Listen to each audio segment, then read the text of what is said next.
वित्तीय वर्ष 2025-26 आज यानी 31 मार्च 2026 को खत्म हो रहा है। ऐसे में आपकी फाइनेंशियल हेल्थ से जुड़ी कुछ बातें आपको बता रही हैं, कुछ डेडलाइन हैं जिनके बारे में आपके लिए जानना बहुत जरूरी है। नमस्कार, मैं हूं आपके साथ ममता तिवारी और आप देख रहे हैं न्यूज़ 18 का डिजिटल प्लेटफॉर्म। अगर आपने बचे हुए कामों को आज पूरा नहीं किया तो बाद में आपको टैक्स, ब्याज या पेनल्टी के रूप में नुकसान उठाना पड़ सकता है। इसलिए समझदारी इसी में है कि आप उन कामों को आज के आज निपटा लें।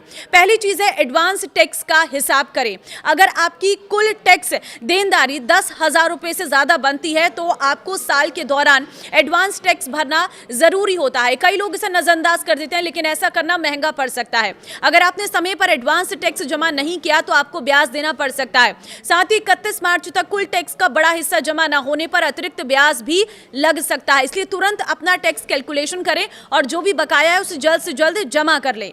दूसरी चीज है टैक्स बचाने का आखिरी मौका है। अगर आप पुराने टैक्स सिस्टम में हैं तो अभी भी आपके पास टैक्स बचाने का मौका है। आप कुछ खास स्कीम्स में निवेश करके अपनी टैक्स देनदारी कम कर सकते हैं, जैसे PPF, ELSS, life insurance, NSC और टैक्स सेविंग एफडी में निवेश करने पर आपको अच्छी खासी छूट मिल सकती है। इसके अलावा एनपीएस में अतिरिक्त निवेश करने पर भी आपको अलग से फायदा मिलता है।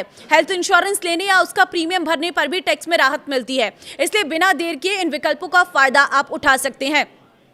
तीसरी चीज है कि नौकरी बदली है तो ये काम आप करना ना भूलें। अगर आपने इस साल नौकरी बदली है तो एक जरूरी काम है जिसे अक्सर लोग भूल जाते हैं। आपको नए ऑफिस को पिछली नौकरी की सैलरी की जानकारी देनी चाहिए। ऐसा ना करने पर आपके टैक्स की सही गणना नहीं हो पाती है और बाद में आईटीआर भरते समय आपको अतिरिक्त टैक्स देना पड़ सकता है। इसलिए समय रहते ये जानकारी जरूर शेयर करें। वहीं चौथी चीज ये है कि पीपीएफ और सुकन्या खाते को एक्टिव रखें। बहुत से लोग पीपीएफ या सुकन्या समृद्धि योजना में खाता खोलते हैं, लेकिन उसमें हर साल जो अमाउंट वो जमा करना भूल जाते हैं। अगर आप ऐसा करते हैं तो आपका खाता निष्क्रिय हो जाएगा, बंद हो जाएगा। इसे दोबारा चालू करने के लिए अतिरिक्त शुल्क देना पड़ सकता है।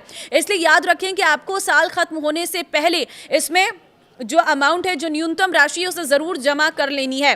पांचवी चीज है एमएसएमई पेमेंट में ना करें देरी। अगर आप बिजनेस करते हैं और छोटे या मझोले उद्योगों से सामान या सेवाएं लेते हैं तो उनका भुगतान समय पर करना बहुत जरूरी है।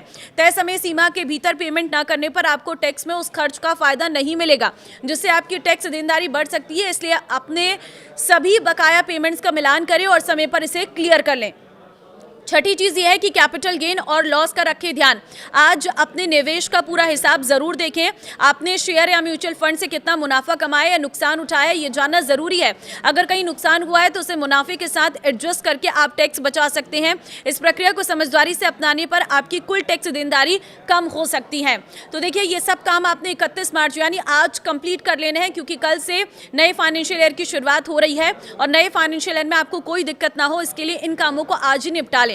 इस वीडियो को जितना हो सके उतना शेयर करते ताकि हर व्यक्ति तक पहुंच जाए और आज शाम तक सभी लोग अपने काम निपटा सके।